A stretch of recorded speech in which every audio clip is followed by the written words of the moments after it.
Ebusian for mama nyina akwa clip na mo hwe twa to no say efe pa hunu aha no pe me first opportunity na me nche me ankasa me nua Kwame Adinkra Martin Luther ujam nkomo aka chiri ye beka na chiri adopay Honorable Vincent Opon Asamoah MP Doma West Deputy Minister Youth and Sports yenua na ye program me throughout the year na so ba beka ho bi Honorable Akwabo yeah apombo kode afinshia panso what was the next week here a bronya no yes say mama ye ho preko na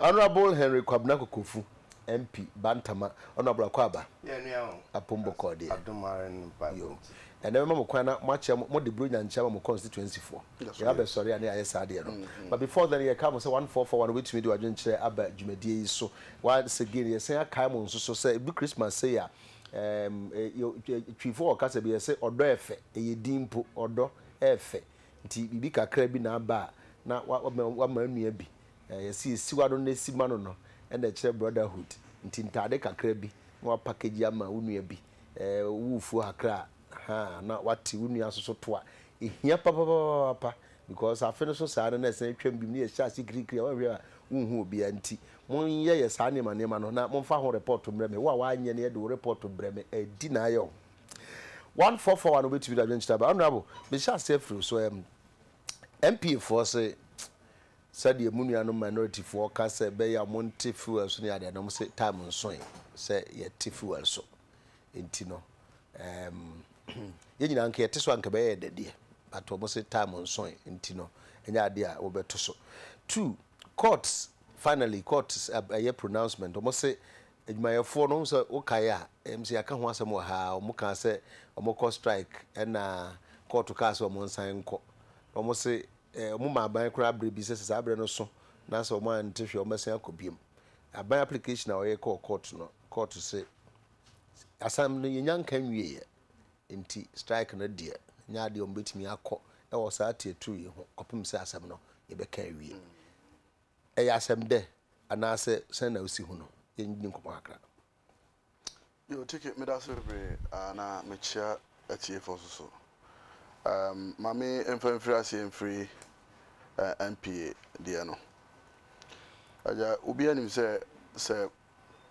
petrol anase fuel ane bo ekofom a se benye nipa mienu ana miensa bi nko ana omunya so mfaso e Ghana fo nyina na enya ho mfaso obi anim se ka ho ne ma na ekosra se bi to se lorry fare ane amafo mo fa enua ne free nkru nkitu e mo de ba se ne ma kosra bibia na bo kosro ana in this period still a power situation no yintimi normalizing no I know say bi mo ha omo use generators and ntino omo so etrobia omo de supplement whatever bia omo use domestic usage and especially even in industrial sector I mean say bi mo ha omo so planter omo so de boy basa na ma cost of production etimi ekosro ntino surprise no so tia megidi se Ghana obia no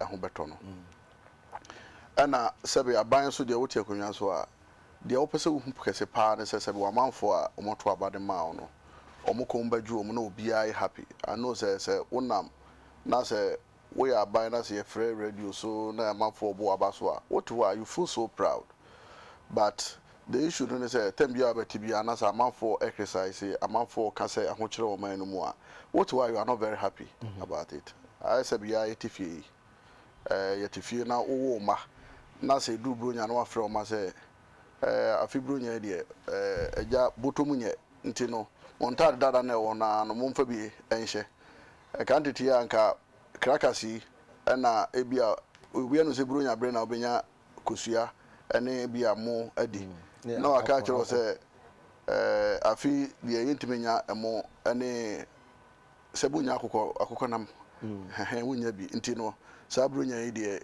ebia yenko fufu onse nkra yenkra ne mpe fufu kra o wonya te se biso ana no wono so ka obe wonti no ye ka fufu asem atanza no adan ho afom kra but we also nim se nka ejade ka pese o ma energy but ono na se be we control the resources ejano na control resources na ewo fie no nti at times how ne umo e dialogue na afi umati ase okay nya hwe nti wo de yen ko ne sa na mere papa mu no then things will be better.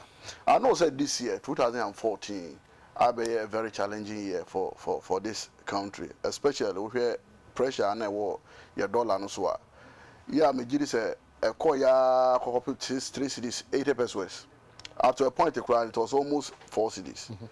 Now the nchirimu ane yensa kano dodo na so ejina the fact say now we are unable to make the necessary revenue and we say yeah no na yensa ntiminka na government so no the commitments say for wages and salaries and na bit to say the payments of interest on our loans any other you know na ama pressure aba economy so as a result no e maninya that pressure no so reflect in the depreciation of the city and until no obi aso nim say ye ka fuel so Ghana, so we also produce oil.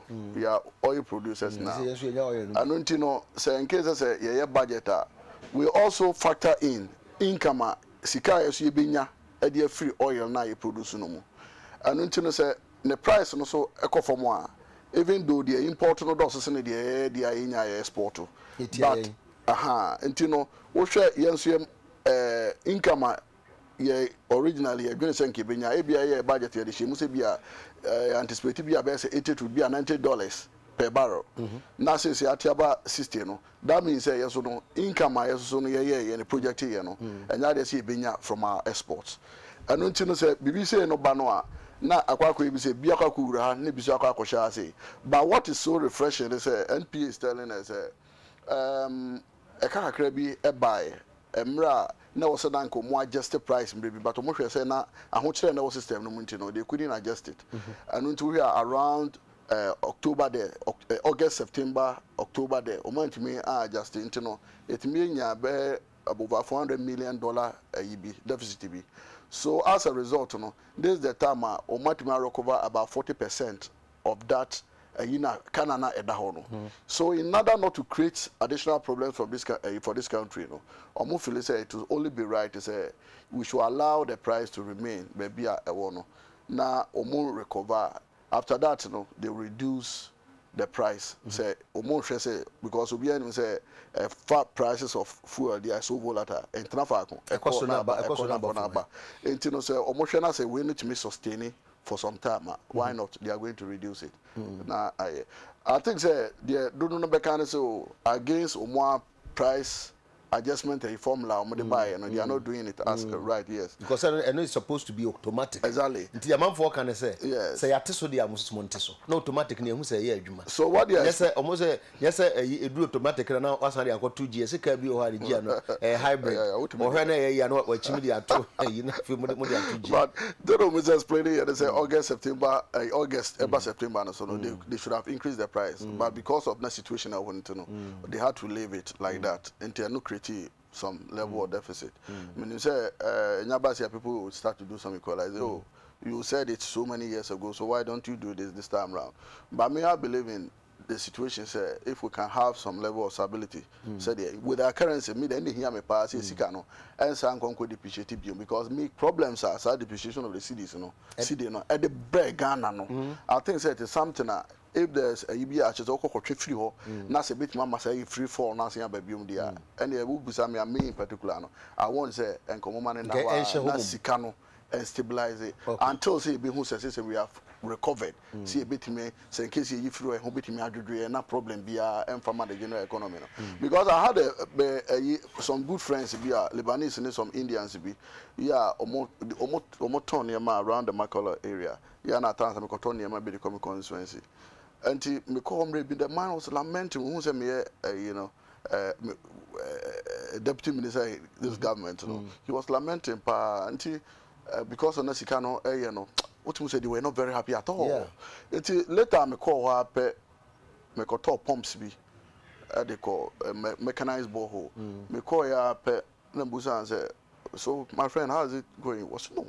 Say they are now very happy because his sales have started picking up and feel say if we'll be able to sustain it. I think say business you see the new to stabilize. Yeah, I think that is the most important thing. A bad boy, you know. A bit will be a bit more to me. What I predict what will happen next or two, because investment to investment, the man on sure of your investment. We are said the adverse effect of depreciation. And the second issue now. But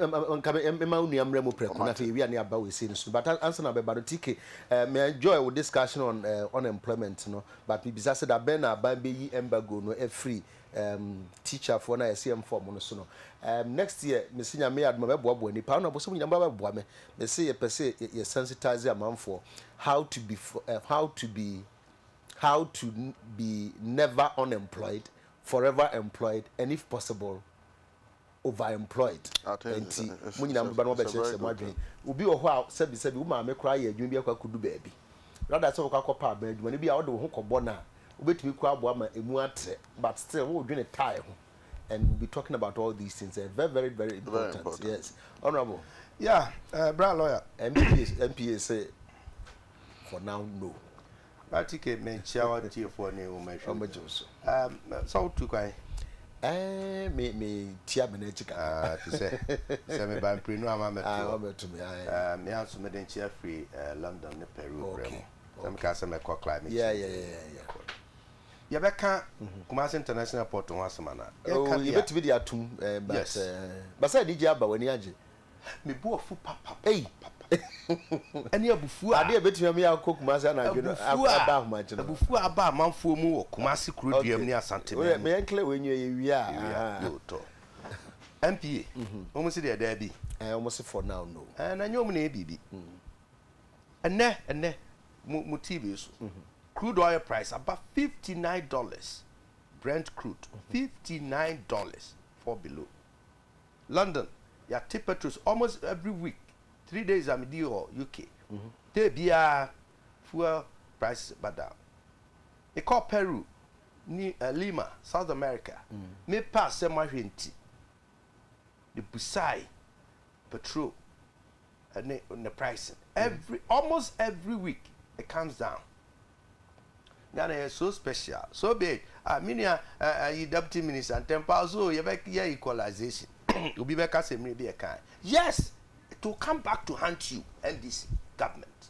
Yes, unless you tell us, one can't share Ghana for you. I say, "Sir, promise, no, do share our promise, no." Professor Mills, where we call into ordinary promise call. So then, that one day we agree. Nanya Sadia. Forever and ever, it shall come back to haunt you. I was say your man of course your issue. Yes, Sabria Obia we are bemu be who say big issue. We so about say so that ye nyina ye nya ye ho ntiase. That be Ghana for your ho ntiase. Ye nyina ye nya ye ho ntiase. Then asesa. When we were buying crude oil barrel $147. Oh, we are say Ghana. You insisted mujina street to so kwasi prat one mukuta gallon. Must say, what the chalk be blackboard so as a senior must see between 20 Ghana cities then. And two Ghana cities, me a free figure, but at least it was a figure low. Yes. What than far lower than the Nanka yet? Near ton of 3 cities 50 as I say. Mujina your consul, a Gina J. Kufuor, President Kufuor by consul Sa Copim say 3 months to elections. That's a sea tifu so. Our man Mundam street him. Now, me yatisu even then, Kufuor by yatisu every crown. Professor Mills then candidate. I'm saying you know I one call demonstration maybe. That time now be old school. Everyone in school. No we the any be okobi and I know ni ha. Me ba metal do drastically after Kufuor's government have reduced petrol. I work on me. Me ba metal do drastically. Nana mo kasa mo kafa mo hadi. Yeah, it is practical. Amamu governance, enya concept you, enya propaganda, enya no asem keke ne ka. Ese sa adwene ne adwene ehia. Ne keka ne mabom. Na amanfo ho togom no modwo. Ade tira mu go ya politicians ani masesa. E bia kan ye nyinara, mamamu boni bia ye ni maguase. Obekan asem kro na mamamu so mo ho ana. De se petrol asem e de politics ni propaganda no. But maybe South Side say moments before 2000 election. Yes. Because yeah, president, former president Kufuor. Yes. Kuta Gallon. Yes. Say vampire. Yes. Yes. On assumption of power. Yes. No, who said there be? I never see a two. Yes. Mama, and then I say, Bobeka the same thing. Mama, show the difference in there. That time, now, for Babem, now, yes, spot cover. Now, it was about 2 weeks, and now 1 month. Now, Petroleum, the system, no. President Kufuor had to go to Nigeria. Yeah. No, Kopacha. That time, Obama, when he be 1 week, 2 weeks. And don't think as well, this kind of one. Now, and what he inherited was empty. Empty now, as a sort of no Kopacha or Bunko and Sakra. Sabedo Basanjo never president. That's it. So, Ghana for Kai. Near free. Empty no, Obama Bemuno said, no, the situation is worse than you was thinking about. What you say? And you know who here. So there is a reason to it. Then again, the reason to say or increase, no. Yes, because now a business system no. Now petrol fuel near one grant me survive or my money now for 2 weeks. That was 1 point. 2. Now price of crude oil now rise progressively. 3. There was absolutely nothing import cover at that point. Now it was about 2 to 3 weeks, 1 month. And now we hear austere measures. We hear says so count utu na mobi. What you say? You can compare the present situation. 2009, omo ba bemu no me campaign omo ba bemu. Now oil accord the crude oil now called the highest level you can think of. $147. What you say? Bio now ya prepare your ye be two oil in commerce. There's all copper bars here 2 oil never affected. J.J. Rawlings never had the benefit of oil revenue. For the 2 terms, I would be president. Oh, man. Jerry Rawlings, former president, he never had that benefit. J. Kufuor, 2 terms, had never ever got the benefit of oil revenue. Rather, no, over 12 Jumapa, Rawlings is CN or GMPC. SCMO cannot make sure CN oil in commercial quantities. Moma Baba to oil in commercial quantities. 2, prices are falling and falling. So what is your beef? How to say? And the conditions that prevailed 1999 by 2000 and 2001, and yet the same to say they are win. Now, says here you are telling us say NPA catch a but lawyer, boy me. If you say me here, you be not also by over boy no. Me say, sir, price adjustment. Is it by law? Sir, automatic price adjustment. Yeah, meaning say actually. By law. So are we flouting the law? Is MPA working and talking within the confines of the law?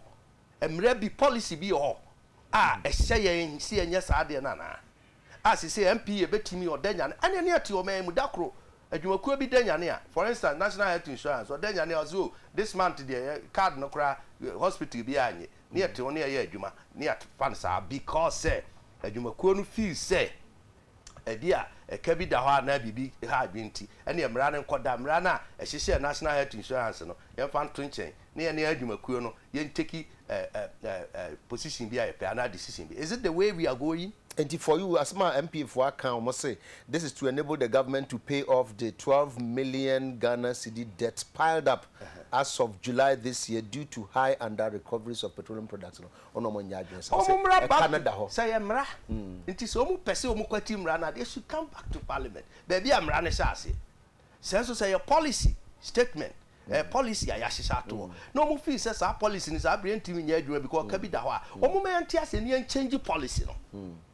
Because you to me she share policy into all. Now she share round to all. Nedru baby I know akwatia for home. Because MPA is not Ghana. What you say? Tell me the out. If it is backed by law, some automatic price adjustment, backed by law, dear. Then we must I say a call Emrana Council. Say if Susu say baby I do no, ya the Sam Rani Edman be had dear. I don't think you call the source, near Kwasi Samrano. Near Tanahonia depe. Enti de di mra ye bia no eduru ba bi na se ya adwen kire se mra ne timi nya adwuma e se ebu mra no so ebu mra ne kom na ye de be ya na. This is governance you're talking about. Yeah, can good governance. Ghana for deserve better than this. This petroleum thematic say binim say me find your politics. But it's a political decision. your politicians na akotena cabinet na yete dem na ye bo ye fa adwene ana ye ba na ye wi ya ba bonten ya be kasa na wie na wo opponent was say adwene akofa na as a politician enya hade ye be boa o mamu ni nyina na mbeka bia so de ye politics e de politics na de. In the interim, the NPA will continue to monitor prices on the world market, and if the current downward trend continues, we will evaluate the situation and use part of any over-recoveries accrued to offset the current under-recovery bill, as well as use part to do some downward adjustment in prices as the pumps to the benefit of consumers. In NPA for Asama Omakanono. Honorable. Court stops unions from resuming strike. Quick reaction. But now the only way out doing us so until there no be 2 minutes be penal there na about we say. Now was it court stops unions. It means say your relief. Enya dia adwuma for be court strikes say. I'm say me no can say can be before say Kufo Negalons na President Kufo didn't know what was there. No, Mankasa. No, the issue no say. Mankasa circumstances near different. Don't put words in my mouth. Because no opposition or Peter Gallons, he thought to say the system was as you know no gain say system here. But Obabi doing no say the situation wasn't like not on no general until Peter Gallon too quickly. They had to rush to. No, be anyhow. Why don't you allow me? That you are distorting the fact. No. It must be or can they see so? Say. Why don't you allow me? Okay. I was my one can say. Now, yeah. The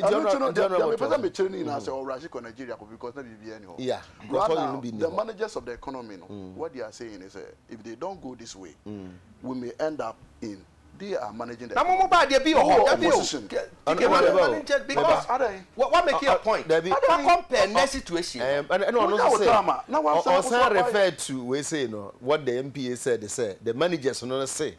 Now what two? They were dead to her. Or two in abundance. It is only the fool who is thirsty in the abundance of water. Okay, but I wouldn't want to go the way he's going. But come my way. But let me tell you, Ghana for at least some people from Ghana for. Well, but who are men this for? They are very angry. Let's wait until 2016. All right. If they are, you see, he's talking about oil revenue. Say President Kufuor revenue. Professor Yevene say Rollins say that is very true. Yeah. But it's also a fact say Osha HIPIC inflows. Yeah, a bar during President Kufuor time. Now hear what is coming now. It was so significant. HIPIC inflows alone is almost comparable to oil revenue. Really? For the period we are talking about $2.5 billion. $2.5 billion. You can say, and you collateralize the G loan, you trouble plant. It's part of the money, and you collateralize the trouble plant. And we are getting windfall. We are getting some income from a trouble plant. Right now, you know what we are getting from it. Oil revenue. We didn't plow it back into the system. Say, capital investment. The benefits.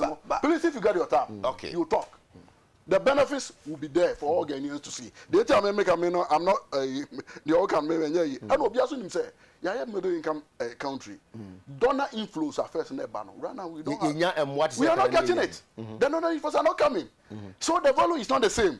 And look as if say you are talking about oil now. You can the total revenue 2.5 billion. But over the period. For me, you know, just say, no. Eduru bi amu reason tia e wo se mote so a mo be kire mo se da bi ye hunu se ni so because there were times MPP time no mo de president kese to mo so mo nte so mo kire mu ne ntia na nse so mo te so but obi anya ntum ye de campaign e penti abande se abande trimote said your mo so no eye no pepe no so like say ba ko mu a kama ba ko nyina kire kama sa na ye mfa no ana so far ana okay say emra no mabuso a we are in the country of laws. We are lawyer for. Go and test the law in court. MPA, FOMUCO, not test the law. No. And now just only right. You have it. So why don't you do it? Some of your colleagues are in court over other offenses. But should we even get there? No, they shouldn't say. Say, I didn't know you were saying the country being cost strike. What I believe in is MPA issue now also reduce. Also reduce. What a lawmaker? The winning say. You have the law. We are a country. There's a rule of law. It you know if you are being tested, if you test it, I mean I'm so happy. So when you think say who are the right, say who are right to do certain things, you test it. But you know the issue that make and I've never defended because I'm also a Ghanaian, and a year go through, no, we are all experiencing it. Me call a year, my hometown. First, at least me 2,000 Ghana cedis. It means I remember. Right now, I need about 1,400, 1,500. And we are all being affected. We are member of parliament. And now, me 2 minutes you it is the Omono. They don't even know what is over there. It was much honor the way our previous things were. And I was explaining it. Oba me fear baby, I'm a me used to prepaid every month. Be I'm buying credit. In those days, and they were not buying it. Omo special assistance. No. Oh, sir. First, correct meter omo fear correct credit a year go so. Omo na wo correct a year. Outstanding bills. But almost better here. System I know. No, me baby, I'm telling you, go for time no see here. It bills and was no a bear the name of Omo deputy minister who was in government at that time. Now, Cocoa bills are now accumulated here, and some make the place. But now, no, you install prepaid meter. And you know, the issue is not the same. They will start to, when no more enjoying so much. I'm getting 600 Ghana cedis a month. Fuel at the ministry, 600 Ghana cedis a month. It's not like, oh, you're minister, you know, things are. And now, when I'm going to my constituency, I do not go. No, you are telling me so because I'm a deputy. On the second issue, so that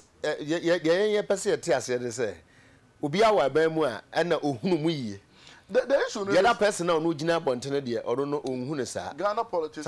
You do me, I do you. Oh, all right. Okay. That is what is happening between NPP and NDC. You do me, I do you. You do me, I do you. And one no more. And in reality, most of them no end say the situation. To me, I'm so happy that at least the city has stabilized. Any situation be a bit destabilizing city in Libya, no, I'm against it.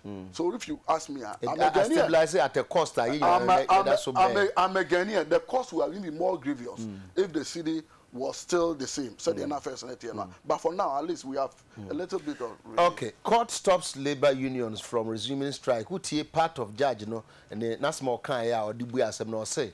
Asabnansa de nyamwe we say omon suspend answer omuntumi nko strike nansa na de all can so we do bi okan bi we say we be here so your prophet na we hunu sese admire for striker e de amane bebre Ghana for or say in the case of medical association for no amanfo be wu a yesesa na enye yie teacher for ekochira e man kochira de a damage na beba no yentimi reverse no or say ebema productivity akofom.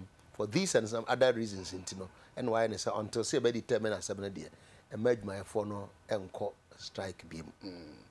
And we said my phone within 21 days, some because so make a appeal and also one year appeal. But so far that is the state, no. Maybe I could do no. I think said they make him say Ghana Maya Mrana a Ghana. It is nice court to know it might give you that judgment. But Mr. Sonome, I have a worry. Say, and also should not mean that should be the end of it.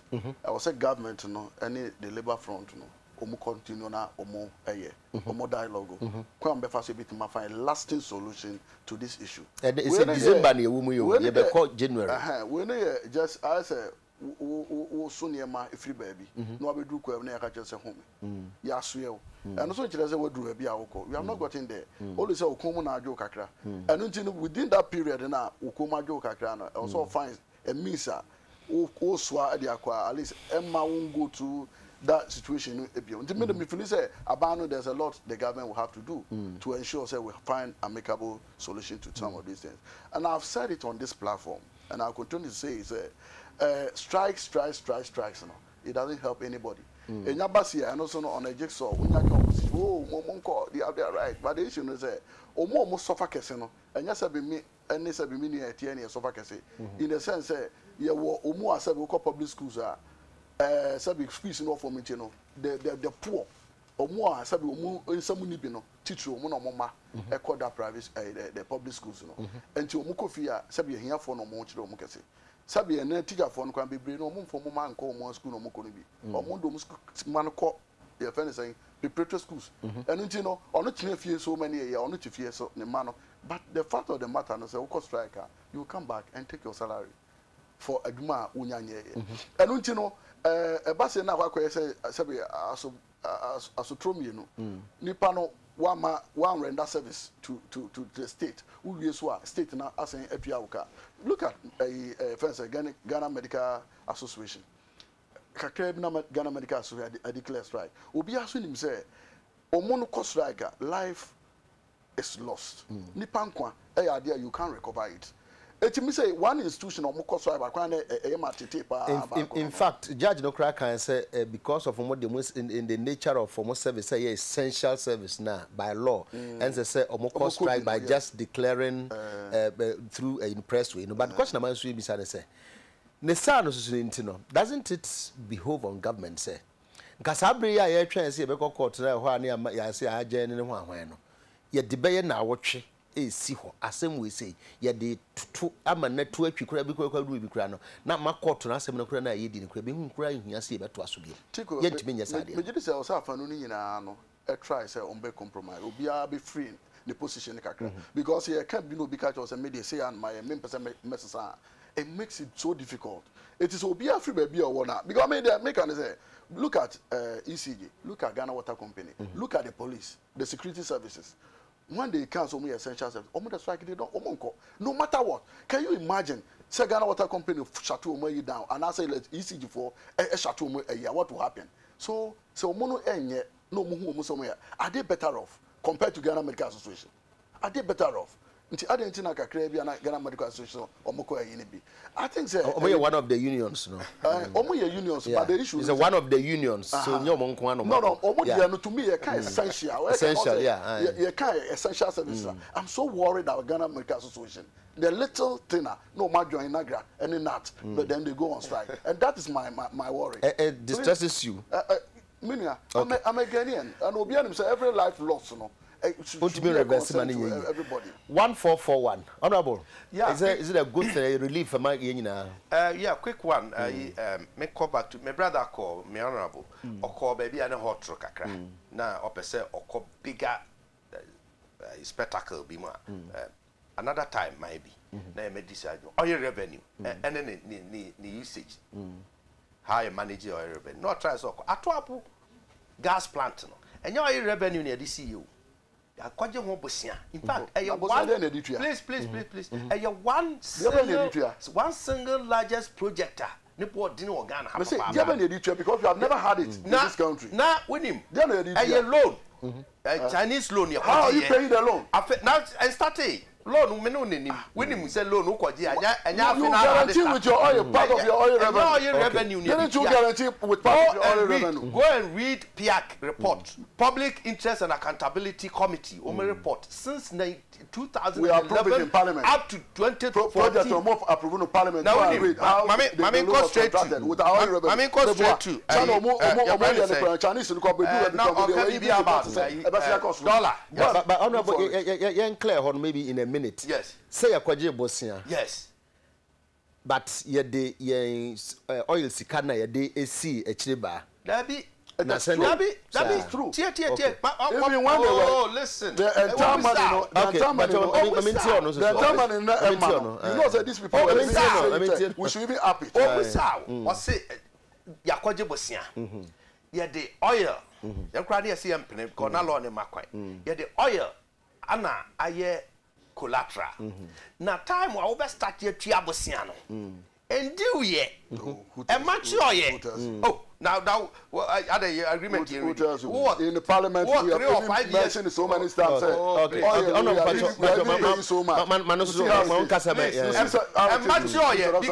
Because finance minister or the report now about Parliament. Maybe anyone ya true say it means that all right. It is not true. It is true. I tell you. What I'm saying is true. Okay, Mami come back. Don't put it to use. Mami call they are now okay. Yes, court says court stops unions. Yeah, this is judge the ruling no. I mean so why church any man be. In fact, to the extent say wa campo kra say strike nya there just organize a press conference say your court strike. there are structures or procedures or these are all ni na okafa ni ruling mo kan sanse ni na at least e bie nyina ni wo ni ma bi mo. You see the no kra woman say the law has spoken. Mrana kasa and that is it. But say it lies over the right of unions no so mo be call for whatever appeal or whatever. But no kra woman say ti say the honorable kan obi anywa honestly na ne jese adwuma ni ye adwuma no se me de me nyema go titiri a doctor for say the okan ni a teacher for. Indeed o man kasa o mo de o mo se basis so mo ko striker who say genuinely as individuals and a group in the crowd nya de o manage who be but you say who say den na kofa ba se wo hu me ya mayoni o ya mayoni enti ono ba so mi say enti sase mo nya asema ebetimi aka no be say na wotwe that is the point say ye resolve this matter e hona me be because ye baba mu 2017 baba to from 7 January ye baba to most of these things okay we na ni ajepa no also oh that's what Professor Mills I say we will hand over power 2017 answer no oko oh kansa oh yes oh musa no it's on record oh say we will hand power over power 2017 it's never true oh urade me kansa kan time bi na minim say 2017 was it 2017 okay 2017 court stops labor unions the court have spoken the law has to work not until say appeal na ya overturn but the matter still remains o can say be na ya policy say wo so niema na ko mu bu ne ahyewa that and just say what twakwan na wi di entwa kwan na wi ye twanwe as me worry ne say yes the first beneficiaries no e be yagima say next year say January or say then so then I resolve what you say now the most important thing a woman say this is a test case Emma the governor and then the governed. Wo na wanya tumi na wudi oman so na wo hihye oman ne ma. Anyone a wudi won so no. Won ye die anyone this wanya aban obi nkasa aban kofa sika mre no. Ono ankasa ni fifiri a wasam ehun sika. Enti ti se de obusa enti yantimi fa na wotwe. Na wotwe ba ana na anu yantumri ka ankosenchi for 4 days as they buy see anya all the solutions. Enti yantimi tnase for 3 days 1 week. Near need abai ni wenum and trust near resolve is and indeed I didn't know what san I'm ready pefe court say not until so the assembly you may use the court process to delay issues but a better hot chen a daho a chen send this fra bemu aben beba say CPP a NPP now answer Ghana modia ntimunko Ghana modia etino say CPP ne beba say you want a beba say mo anso na betina ho the issues remain there e fundamental e your memu ni nyina asem we see a resolve and do baby no personalizing as if say mo na manya ma ade akola bi bobo na ne papa to bo ama ya no achi ahye nbotom na me ma mo bi that's how you playing you playing your governance. What you are saying? Because this is a national issue. I idea who here now say you resolve on once and for all. Court to cry mutu mrika amade asemi kwe. What is it? Aban mu asem ne da ho, emra ne da ho pefe. No, it's a nation of law. Woni the rule of law. Who na employer and our employee and na issue abeda ho. Enya de on kan kire say manisika bie won kan sika ho. Nemom ne de wo ho ekwan a wo de fa so de nhihye se be ye beboa. Oma muni ni pedi nyina ehun to wudi me ka court wa fine court si omuntimi nko strike ba oni made ba ko ehun ye ehun ni se wo be high obi se onye adwuma ma na oni abotoye mu na o sugu ni mu odi amemfe no de ye adwuma e more dangerous very very dangerous. I'm only hoping na me plead with Ghanaian workers titiri ya doctor for ni a teacher for anyone aka say esrawara o man who don't nkoda ni mpanini ani ni pe wo man mu nti yesre won o munya abotoye mu o mu de ese ni o mato akoso ayi won yema ye adwuma de asom o man abeduru ne na eduru May 1st ya na president for abanfo abegina ho ya ke kansem de de akire wo mu no na ni wi a na o mu ye die ye de akoto baabi ye politicians ye na ye May beba sisi ya May 1st beba wo hu ye politician for ya hie kotu ye be she ye white ya ko gina workers nyina anim ya ka che um say mo ne the gallant ho ahwan mo na mo man no masumom but e basa sisi no on tenase na on ye die hu hia yen na ye de 2 years said ye sefata na afi ne atwetwe na ase afi ne ye twetwe ho ye hwe mo na hypocritical stance and politicians yeah near the tia workers oh na say na dai mo na mudi animu mo na mudi politicians and mo na mugu animu ase na mo mudi achi mo support mo poni mu bua animu ase e ba nyina ye bi kan ye se ye be ba 2017 asudie dai so to restore everything say na no me catch us na na dan kwakufu ade kwaye na nya bibia kekewu because se ya me no ka say the most single respected an honest politician baby no that be just one na within MPP and not in Ghana within MPP they be kind of Ghana okay within MPP and not in Ghana also kind Ghana I just say nipa hwe nanim why can you say this nipa hwe nanim there restore hope ni confidence awa mamuo mu and na my God danko akufuado well abusafo yeguso ye koso batem memfa sasem we say entuya honorable wa head obetibi nyame ya adoma weekendi na nanado mahene ene nanoma trankonua omo trase kwafie festival so wonni opportunity wonhwe festival bi da so bibi say ba na what take opportunity maybe wo hokra ye tourism mu ya na kohwe ye nkente ne asa ne amamra ne se de si konti na judge ye chawa no pay na unfortunately bibi nti yentimi emma bi but ye tamo chipa honorable say kru masem na make no yes honorable be case of fraud I'm case of fraud national security say o ma demarcate kutoka international asase no ti say no e makwa ma obia enko sisi bibia bim recently say yanka say yenua kosi practice because o resist issue about testimony at say airport nsase no individuals ACC adansi so na adan no musisi so nye dan ketenkete o high rise yes ya interfere ewo kutoka na yi so obia te ho akana no atom obia nka hwe afei ena national security say afei do madi market nti wo ye project bia o bia no fa o start ho krata akọ lands commission na okọ na se ebewura airport fo asase mu a cha ne wo ye no nti ese asema aba no na me asema me kan ye ne se we dia enya yibia o na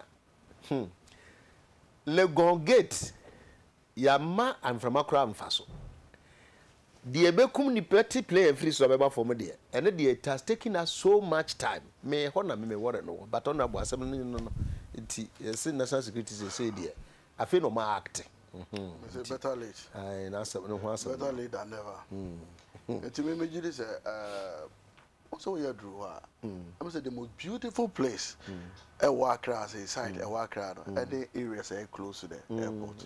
They say at times who drew on us a washer or say you are not even in Ghana especially an Ajokra who do F crackers but the mimican is here for the day sir area no airport village on the more village on okay airport village make airport area ho no holiday in area ho area ho na make say ho ne so sister area ho me no na nka me babia me te parliament in general o ya go one nantem na say free base at 10 o'clock e ko no atiti as a plane is woodan because say dem a plane theater bi babia ya ti no around parliament no because say plane no e be theater feel so enti ade pa na akokosi udan a ukosi bay airport no pay even noise nko no me to me no me who why we should see this will be a honorable hwe na say Nigeria for plane here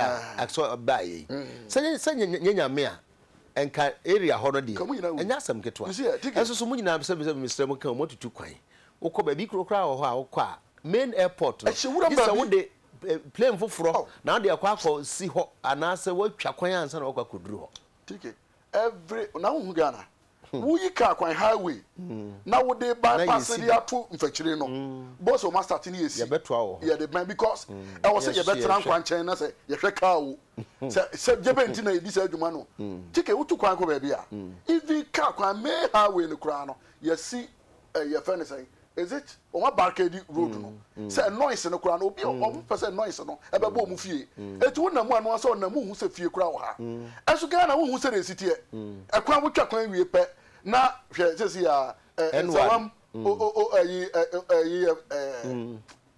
oma aye ayi road mu yi free efa ensawam yi uduru nkokwa he amafo across wa yesi ezi uhuri gata de pedal gino bi gate no because gate ni si ekwan no pe aye sabe e na ye hwe o mo nso aye tradition bi a ya ababe amamra me gise o se timi kan wasem na city planners and authorities no so no o se timi ye home mra bi na yetimi hu say way highway tin say the partner ho because bibi yetimi si we are say oh and brother see any other things are ni nyina no enye say bi suban papa o say obi asoso so na no kwase me wo ne say o mo say obi anko lands commission na onkonko hwe say o mo title no benia me kan institution bi a eye rotten e wo Ghana lands one of them rotten I tell you adenti adan bi kurampa afred memo akọ retirement and still no o ho ko timi issue ayi de ma amanfo chese enye se bi a ese obi ka se misro so na make you eso eye no kore it is a fact Ghana no the level of indiscipline minu ya edru ba bi a ni agye bibia de amanyofo yi na NDC tuma na MPP na MPP tuma na NDC na omo jima mo ho tio omo eye the actual ayi no omo sabi omo sign yama na no me nipa ba ko oba kuro bi e che ne ka o kompaki ye ene e che ne ka omo to ka no kokoduru ha pe obusa ne billions ya o se 250 Ghana cedis so o person your man receipt there to 150 and the guy paid 150 to AMA for no o tia no o we no frame na because you don't have to tell me I was so mad say ko ma me car no o mo ye na me can chere okovanda boy then they hold them these people are walking around doing all these things and when we come to a year because wait or do wait suspicion and it you know MPP NDC crossfire now we are cross fire directors and honorable Nkrofo si dan no airport enim se ade no o si dan tenten e wo ho a ebi kura mpokura na business ha wo ba beye ne ne ma wo ba be hye wo dan no no e be interfere with system at airport no and yet ni pampanim for da bia mo fro plane na mo ntu kwan ko na mo ko ba sa etg factible he's so technical to know all these things yeah what technical people over there that are supposed to advise the politicians technical people yes so mother advise the politician no one to the full na ba say na defective mum na say onya problem but the issue is right now the advice is there the writing must be done okay that is because enya has nko uko sunyan ya say sunyan say antrack is who o see what you said they say be anoma we friend say apatu ede kesi your friend say vocha pete atiesi kukuro because runway no ma shorten no Dana you know sasina kan nyina na amafo ekrochi all this yeah shorten so ni part mo say honorable ni krom ya na international airport nti say Kotoka international airport na kai ai no say no kwa Kotoka Kumasi is the same thing international airport Kotoka say kura Kumasi ye na Kotoka na wouldn't say ya wa asase wo ho esese sa international airport ya relocate and wouldn't say pram and anya ho area no pram there yes esa airport we relocate but man for feel say enka hu hia say yesan ko boka biom say nka we ye di ni ni a ka hu hia say and the residential area because you see I say well when him so musan wo nsase bi wo adenta ho no ba bia na o say dey all over the place office Kumasi ba na wo soro ho na asase no etese kwaye bi no so papa eno ye say the amanko ye nyina amanko na why na dem maye ana why go and find out ana why na ne nsahye go and find out ana why na ne dia nipa dasani na no be 3 weeks ni motia na yi me committee land and forest you dimri ka besne ko achimota forest ye hwemo no ya okay what you say unya a whole police national security apparatus defending an individual against the interest of the public. See, I know Achimota schoolers, Yaji, 172 acres, and your individual. Your young penina mana sign.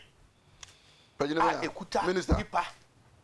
Minister design. But you see, no, I'm not talking about politicians. It's a penny. Then there's a ticket here or saying as well a penny. The minister this time. So people be shocked. So you did one bro as a people. Now, Kotoka Semnieke. When him say me bana me se me bo afupa. You see Kumasi International Airport. Nana Crude Admiral Rollins, former President Rollins. Minye so mate. Omuti asemi say international. I see Kumasi Airport. Because I say declared international and yet one person you declared international. Sir. Okay. During PNDC and NDC, now Rollins abaya jiasase tam kesiye e de akoto impobi ofa fawa de ho ekokofa adwumakase kese e be siso aduro nom ho sase bi da ho ya year mark for Kumasi International Airport. Indeed, drawings near the United by KUST. Ebe display. Man, nanom near the boy, crack. Very honam, but no honsa. You be Kumasi International Airport. Now we know as several domestic purposes. At the same vein, no, now Kotoka International Airport, ya year mark for Pram. We are a domestic airport. Now, a former tutu ya yekuta ya denkane abe baso nanka wuntimi land ya najo ye wie that enonkwa making international airport I didn't think did ya ho attempts and you go ho animas. I thought said only phase 1 no the omaye ni say I feel no make another phase na ansa na be we international na because now we are being told say plane president the plane a free Lagos abelandi o Kumasi Intino International Airport. South Africa 2008. Can 2008. South Africa flew from Johannesburg to Tamale. Does it make Tamale International Airport? You see, was it in the night? Well, God of mercy. Night and day, and what is it? The difference is Kania. Uka, wouldn't name Land Cruiser now with Timno. And I do con one so Kania, over to Yako. But so when young Kania, ordinary Kania. And I replay, and she said $25 million. Yes, sir. Yeah. And I know they're getting aviation the light. You see, no, it's not 25 million, please. I don't know, amazing. It's about 4 point something. Okay. That light is for about 4 point. The truth of the matter, they say, oh, yeah, Japade, you who can see improve upon at any time. Maintenance, near ye. But would shoe, and now on Pabwa, asking Quarry my uncle twice yet, now about because my cotton Pabwa mono free store. Why are we here, Crobber Power soon? Yes, what's yes, your Pabwa all right? Yes, yeah. Pabwa not there was some Pabwa twice here. Not so can say Muna, or you never power soon. Not only the Yadri. I want to Pabwa now. One I got a so the boob. Oh, one I must say, my international port, I'm a Kumasi. You upgrade. You upgrade to international standards. What's that there also? The international standard, you free. International standard. Oh, yes. Peru. A third world country. Who called the capital? Lima. Now go Lima, and that's the way I come Kumasi. Oh, maybe. What's it, Deputy? International airport status no. Lima the na mkohunu no. And you're comparable to Miami, New York, nominal Heathrow no baby out. Now so who say woman so no woman die. No. What does it? But who can't say me dad but adaku me dad and me can't say Kotoka international na. Kotoka put crowd there cross sign a suspect. If you know, can't see, he said. But the airport here international. Is it the fact it's ultimately link from one nation to the other? No, no. The money international. facility the aviations about direct traffic. No, sir. I'm not saying anything because facilities look at the way the rising welcome the president had in Kumasi. So let's use everything to destroy it. It will not gel. Somebody will fly from Frankfurt and come to Kumasi direct. If they will appreciate it, international airport. Politics will not help you. International airport. Advertising. Kutuka International Airport. Advertising Tamalidi no. Yeah. Go and see the standard. That is the international standard. So that is your problem. That is your beef. We are talking about standardization. That is your beef. You can take anything. At a quote in a tie, who bet me but you can't just say international standard. And nothing a standard board. Standard board now or the new offer. Standard. That's it. Okay. And you know what the person said the Kumasi Airport TAD. And international. That is a true politics is do. Okay. We